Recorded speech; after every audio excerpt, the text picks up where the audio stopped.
And to this day, it stands out in my mind. The shooter, Gary Plochet, says, if it had been your child, you would have done the same thing too. March 16, 1984. Gary Plochet shot and killed his son's abductor at the Baton Rouge airport in Louisiana while a television crew was filming. Now, this story is very complex and extremely dark, but before I get into those details, here are 5 times parents avenged their kids' murders on camera.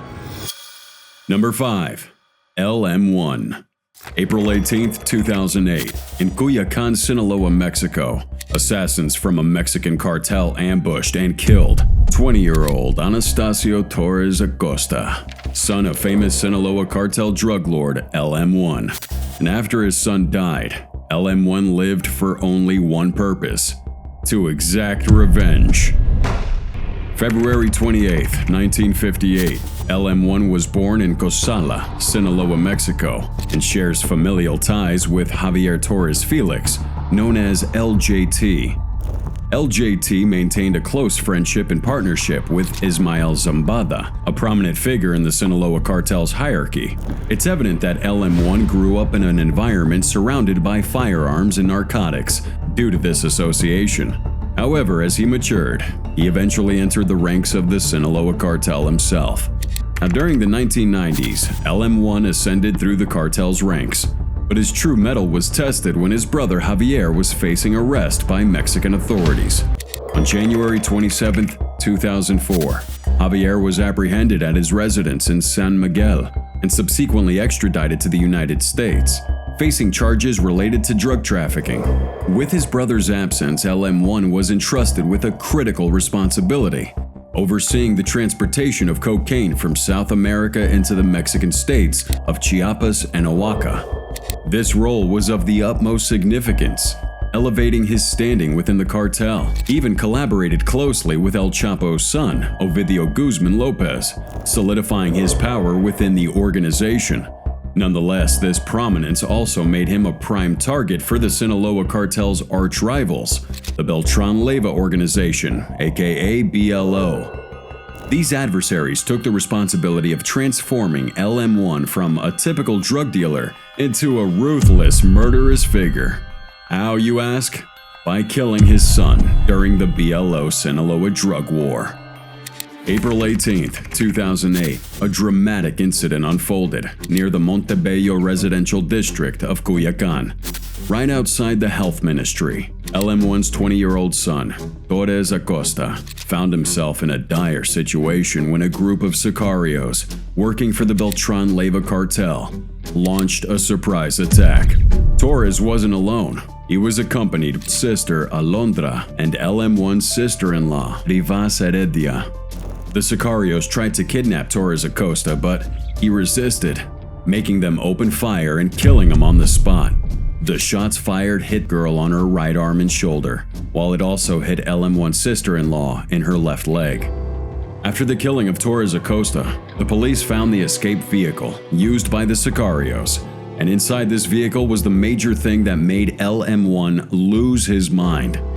On behalf of your friend and his nephews, Los Zetas, so you can understand, Manuel Torres. In the days that followed his son's tragic death, LM1 took a disturbing turn. He ordered his underlings to round up the members of the Beltran Leyva cartel and Los Zetas, subjecting them to unimaginable torture at his ranch. It was during this period that the true extent of LM1's psychosis emerged.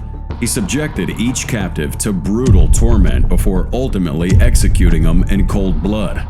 One of his victims was the municipal police commander, Roberto Carlos Barcelo Villagran, who endured a gruesome ordeal.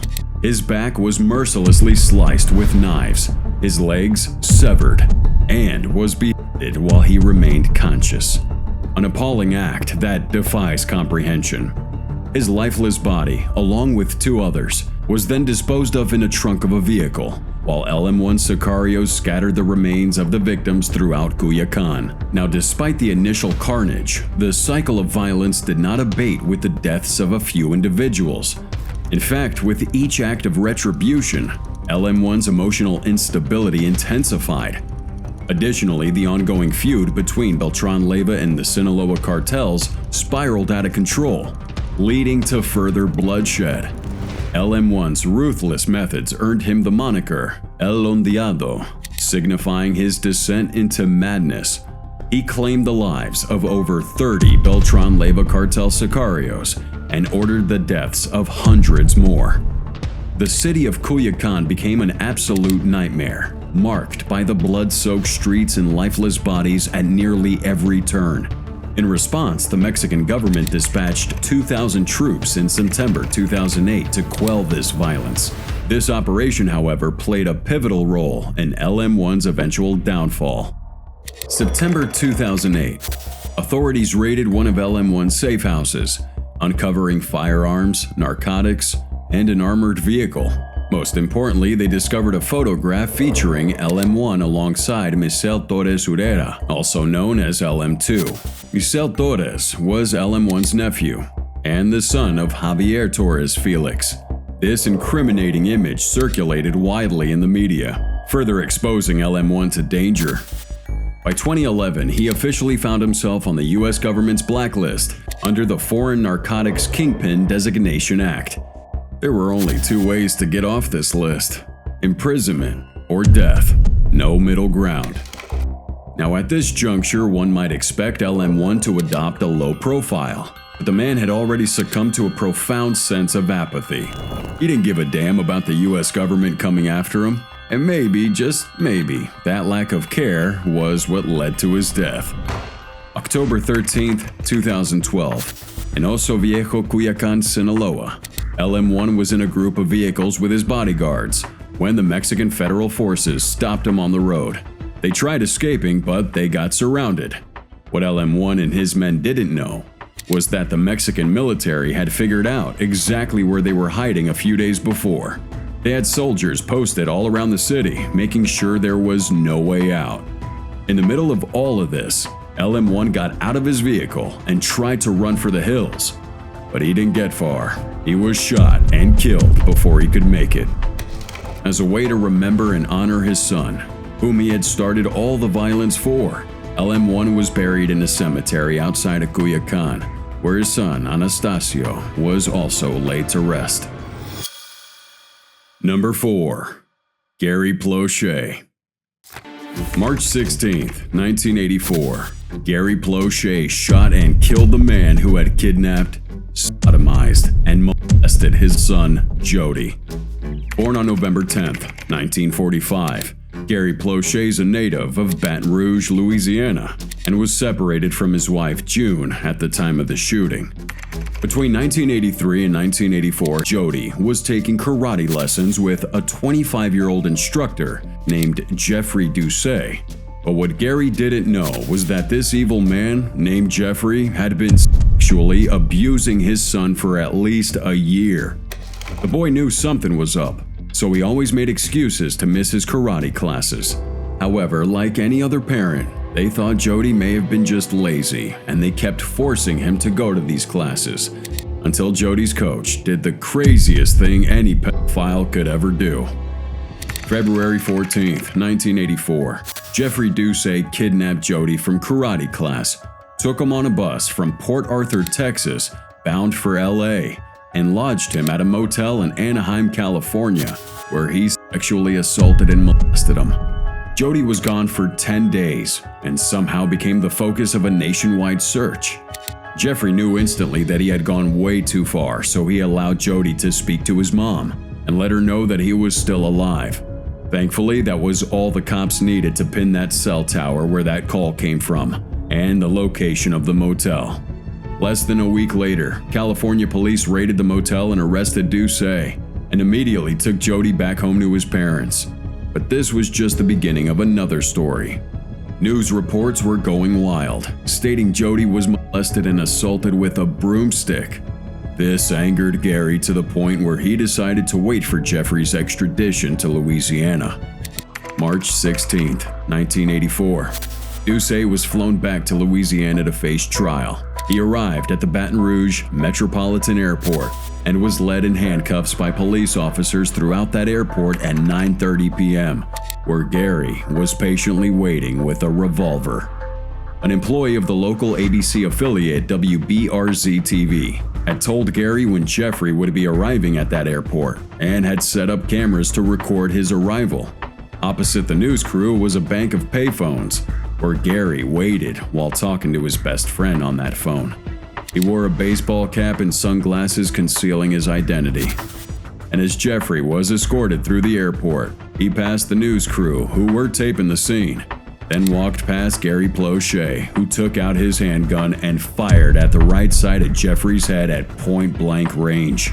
Jeffrey immediately fell to the floor bleeding from a wound close to his right ear. Gary then placed the telephone receiver down before a police officer restrained him and removed that gun from his hand. As the other attended to Jeffrey, the officers who grabbed hold of Gary recognized him and were disappointed he let his anger get the better of him. The incident was captured on ENG videotape, while Jeffrey died from that gunshot wound the next day. As for Gary, he was given a 7-year suspended sentence, with 5 years probation and 300 hours of community service, which he completed in 1989. Sadly, he had passed away in 2014 after suffering a stroke 3 weeks before his 69th birthday. To this day, some people say that he should have been charged with murder. Others say he was in the right, because men like Jeffrey deserve nothing better than death. Number 3. Miriam Rodriguez. Now, before I begin, I just want you to know that this might be one of the craziest stories you'll hear today. January 24th, 2014, a woman named Miriam Rodriguez received a call demanding $2,000 to release her daughter from captivity. She paid that ransom, but never saw her daughter again. Fueled with a perfect blend of anger and determination, she apprehended 10 cartel members seeking justice on her own. Now, this all started when a group of men emerged from a building and climbed into a tinted glass Lobo truck, some of them carrying AK-47 rifles while the others had handguns. They headed for Tamaulipas, Mexico, where they met a girl on their way. The girl turns around in fear, but 2 of these men catch her before she can start running. While laughing, they immobilize her body and cover her mouth. They lift her into that truck, close the doors, and speed off. The place is empty, and this situation goes unnoticed. This is the daily operation of the Zetas cartel, one of many stories. But this particular story ending is going to leave you shocked. March 23, 2014, in San Fernando, Tamaulipas, Miriam Rodriguez's phone rings. It's an unknown number. The call is brief, maybe 2 minutes, but the message is clear. We took your daughter, and we want a $2,000 ransom. Before the call ends, someone on the other line calls out for Sama, followed by the beep of a disconnected phone line. Now Miriam enters a state of panic, immediately calling out for help, but her case becomes just one of the hundreds of disappearances happening in Mexico. The only alternative is to find money to secure her daughter's rescue.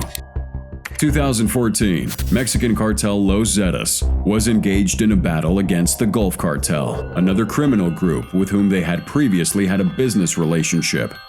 During this time, the municipality of San Fernando became a victim of this dispute. Innocent people were killed, and robberies and extortions became an everyday occurrence. Whether to fund this war, instill terror in society, or even for the amusement of these groups. With the hope of recovering their 20-year-old daughter, Miriam and her husband gathered the money, followed the instructions, and left it near the health center in San Fernando. The deal concluded with releasing the young woman in the local cemetery. However, days and weeks passed, and they never saw their daughter again. After the initial payment, Miriam received more phone calls. Give us more money and we assure you we'll free your daughter.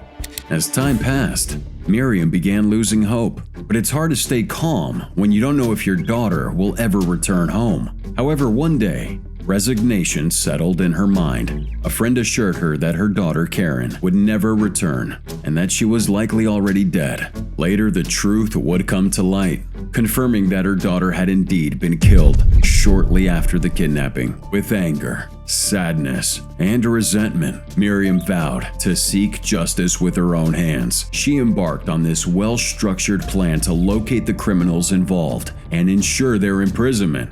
Her only lead, the person with the nickname Sama. She meticulously watched over her daughter's Facebook profile, and as she navigated the desolate pages of her daughter's social media, a photo tagged with the name Sama caught her eye. In mere seconds, she identified the man in the photo and traced him to an ice cream parlor in Ciudad Victoria, 2 hours away from San Fernando. The picture featured a young woman in the parlor's uniform, providing Miriam with her first lead.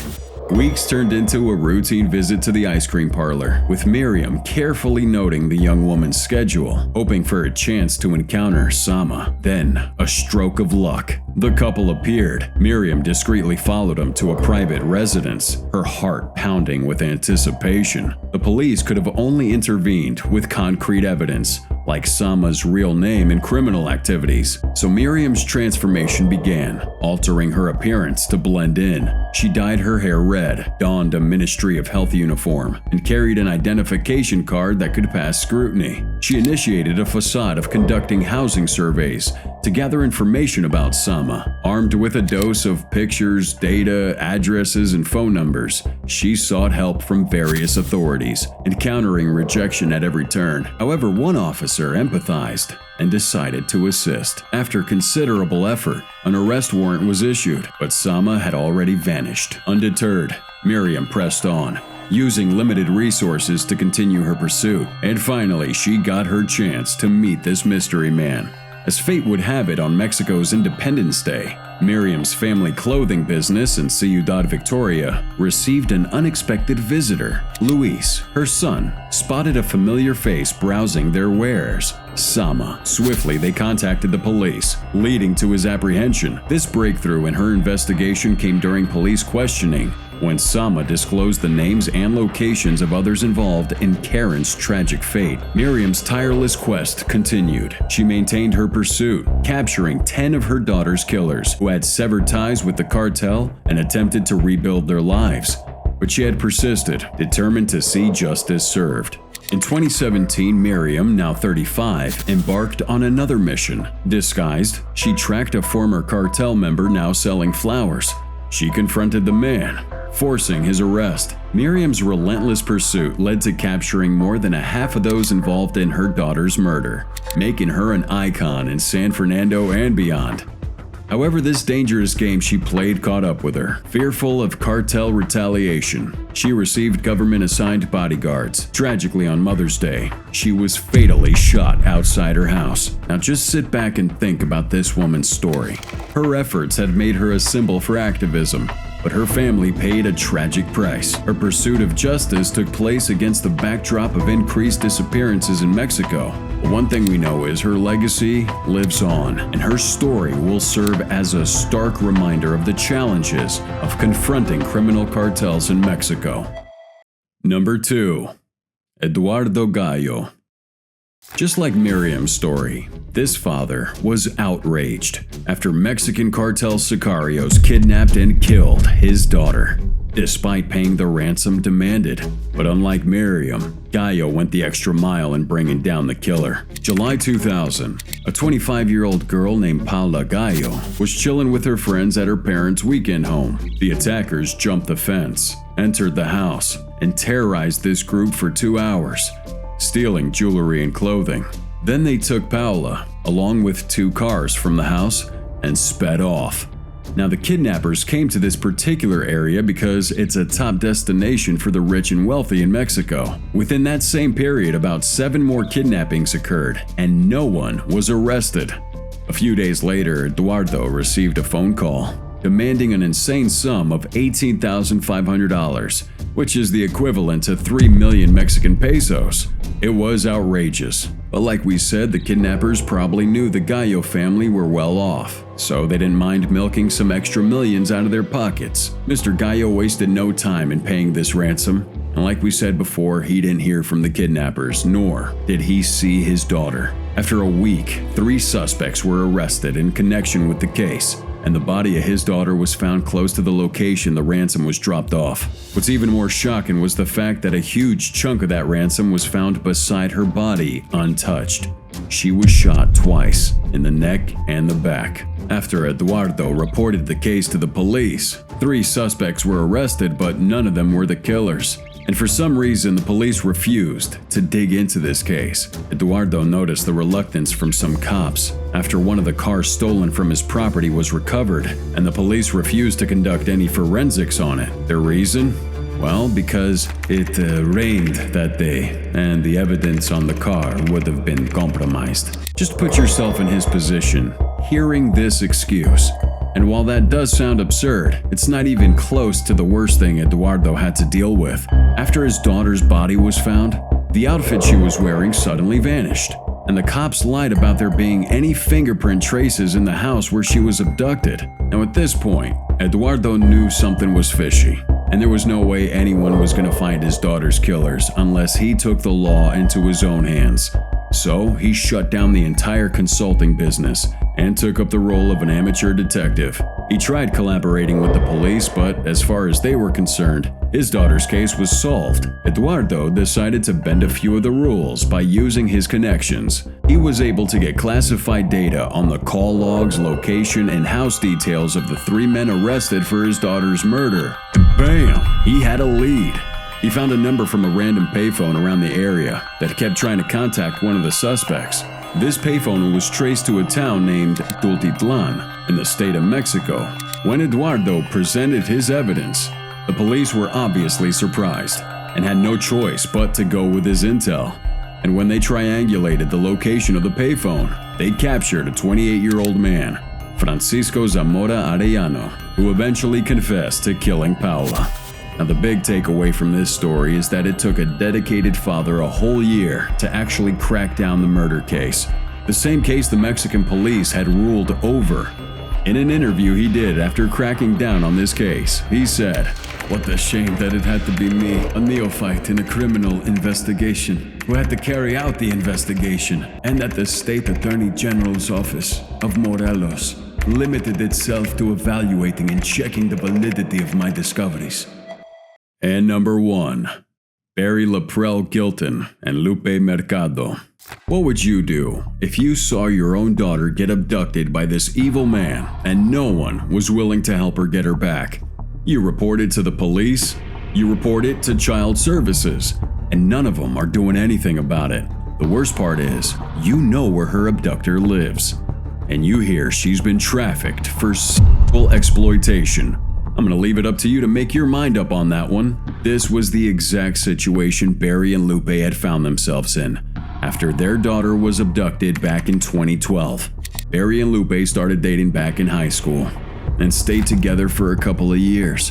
They never officially got married, but they had 4 children, 3 boys and a girl. The name of that girl had been kept a secret to protect her identity, but the family lived on in San Francisco, California. Around the time their daughter was 17 years old, Barry and Lupe noticed her behavior was strangely changing. First, she started staying out late. Then she would come back home and lock herself indoors. This forced her parents to break into her privacy a little bit, where they saw what I call every parent's nightmare. By logging onto her computer, they found her selling herself online as an escort through Twitter and online ads. When the young girl came home that night, her parents confronted her about it and decided to send her to her uncle's place in LA. Now this wouldn't help the problem, but only make it worse. When she got to LA, she met a 22-year-old pimp named Calvin Sneed. Sneed would then manipulate the young girl into becoming a roadside call girl and would take almost all the money she was making. Her uncle reported back to her parents about her late-night shenanigans, which in turn they reported to the police. But the police weren't eager to get on this case because there wasn't a lot of evidence available to arrest Sneed. They took it a step further by reporting the girl to several missing and exploited children registries and services. but again it was to no avail. Now at this point, Sneed had become her pimp, and no matter how much they tried getting her to step away from him, she just went back. Now this was the moment her parents decided to take things into their own hands. May 27th, 2012, Barry and Lupe stationed themselves along Vineland Avenue in North Hollywood, waiting for Sneed to pass by, as this was his usual route while trafficking their daughter. Probably feeling like the modern-day Bonnie and Clyde, they had a gun with them and decided they were gonna kill Sneed. But at the end of the day, these two weren't criminals. So when Sneed actually showed up to the location, the girl's father Barry fired some shots from a 9mm but missed terribly. Sneed got injured, but had no idea it was the girl's parents who were after him. If he did, he wouldn't have made the grave mistake he made next. June 2nd, 2012. Sneed and the couple's daughter returned to San Francisco to visit Sneed's ailing family member. Since her parents' house wasn't too far away, she went and saw him, letting him know she'd be around but staying with Sneed and his family in the area. It was the perfect opportunity to strike again, so the couple got another gun and traced their daughter down to Sneed's apartment. Once they knew his location, they came back on the 4th of July to carry out his assassination. It was like a scene straight out of an action movie. The mother waited down the street, watching for Sneed to leave the apartment. At around 1:57 a.m., she called Barry to give the signal, and at 2 a.m. sharp, Barry drove a gray Mercedes-Benz SUV and mercilessly shot Sneed dead, right in front of the apartment. Immediately, the shots rang out and their daughter saw that Sneed was dead. She called the cops on him, and the couple was arrested. Now, they're locked up on a $2 million bail bond and are yet to be convicted. But on the other hand, close friends to the couple believe the entire case doesn't make any sense. These were the same people who were victims and even had an open case with the police, yet now they're seen as suspects in a murder. So maybe they shouldn't have taken the law into their own hands. Maybe they should have just let their daughter go. And maybe, just maybe, you'll like the video, subscribe to the channel, and turn on those post notifications so you never miss out on our future videos. But just like I asked in the beginning, what would you do if you found yourself in that situation?